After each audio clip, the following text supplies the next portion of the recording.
Hello and welcome to episode 124 of Rivers Arcade Review. My name is Ed. My channel is dedicated to the coin-operated video games of yesteryear. Today I'll be reviewing a game from my past, Roc'n Rope.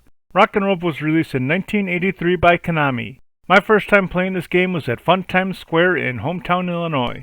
Roc'n Rope is a platform game in which you control your character with a 4-way joystick and 2 buttons, one for the harpoon and one for the flashlight.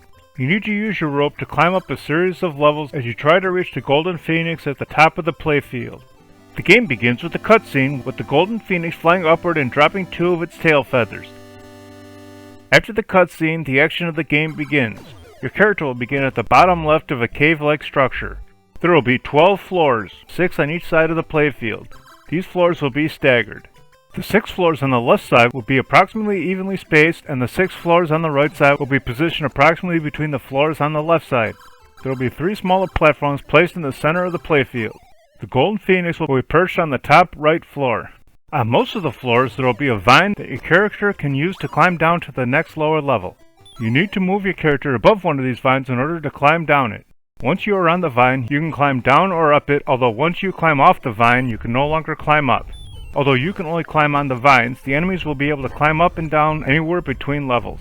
On the 2nd and 5th floors of both left and right side will be cave entrances. The enemies will enter the playfield through these caves, although each level will begin with enemies already on screen. There will be 2 different enemies to contend with. There will be large green dinosaurs and red-haired cavemen. You need to avoid these characters because contacting one will cost you a life. You do have a defense against these enemies. You can press the flash button to emit a bright beam of light that will temporarily blind the enemies. You have a harpoon and rope to climb your way to the top floor to reach the Golden Phoenix. Pressing the rope button will cause your character to fire his harpoon gun. When you fire the harpoon, a rope will be connected to it. The harpoon and rope will attach itself to one of the above floors. Once the rope is attached, you can climb up the rope to reach the upper floors. If your harpoon misses the upper floor, it will disappear. You can only have 1 rope on screen at a time, so anytime you press the rope button, the previous rope will disappear. You need to repeatedly climb the ropes in order to reach the Golden Phoenix on the top level. You need to be cautious while climbing the ropes because the enemies can also climb up your ropes.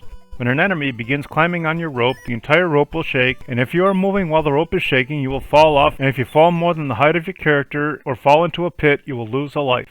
If you remain still on the rope when the enemy shakes it, you will survive, although the enemy will follow you up the rope. If you and the enemy are facing each other on the rope and you press the flash button, you'll cause the enemy to fall off the rope to his death.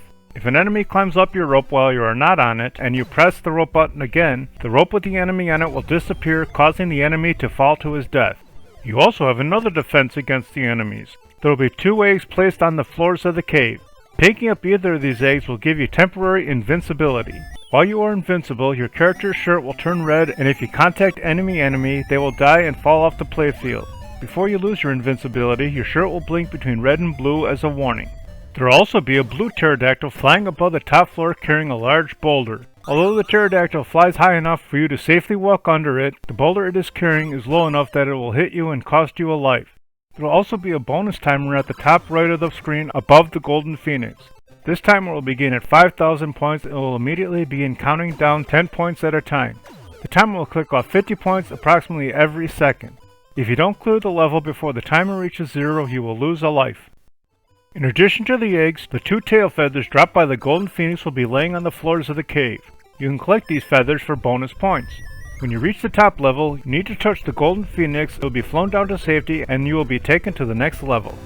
Level 2 will take place in an ice cave. Unlike level 1, all floors will be level with each other. This level will have gaps in the floors that you need to navigate around. Instead of vines to climb down, this level will have icicles that you can climb down. Just like the previous level, there will be 2 eggs and 2 phoenix feathers placed on the playfield. Also, the enemies will still be able to climb up and down anywhere on the walls between floors. Level 3 will have a few new twists. There will be 2 Ferris wheel type obstacles.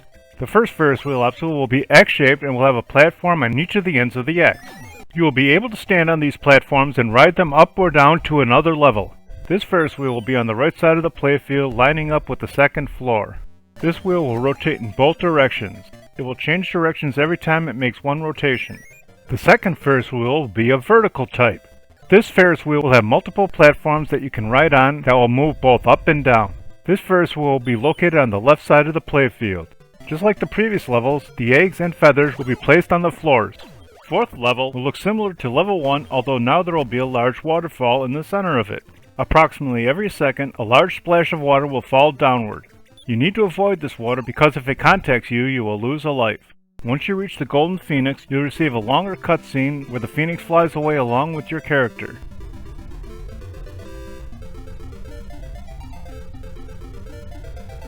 After you clear level 4, the levels will repeat, although there will be more and faster enemies. Beginning on level 6, the pterodactyl that was carrying the boulder will begin dropping it. You need to avoid this boulder because if it contacts you, you will lose a life. As the levels continue, the number of enemies will increase and they will move faster.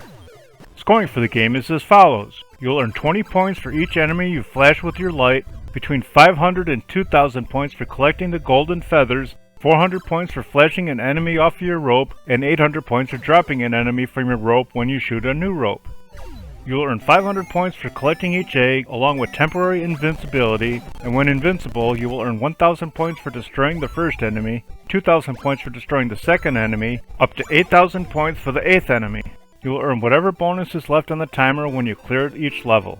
I like playing this game, although I was never good at it, but I would recommend playing it whether in an arcade or on an emulator. I like this game more than Space Fever, High Splitter, but not as much as Capcom Bowling, so Roc'n Rope shoots its way into the 66th position overall. Thanks for watching, I hope you enjoyed it. If you have any games you'd like me to review, please leave a message below or on my homepage. Please remember to hit like, share, and subscribe, and stay tuned to new videos every Sunday.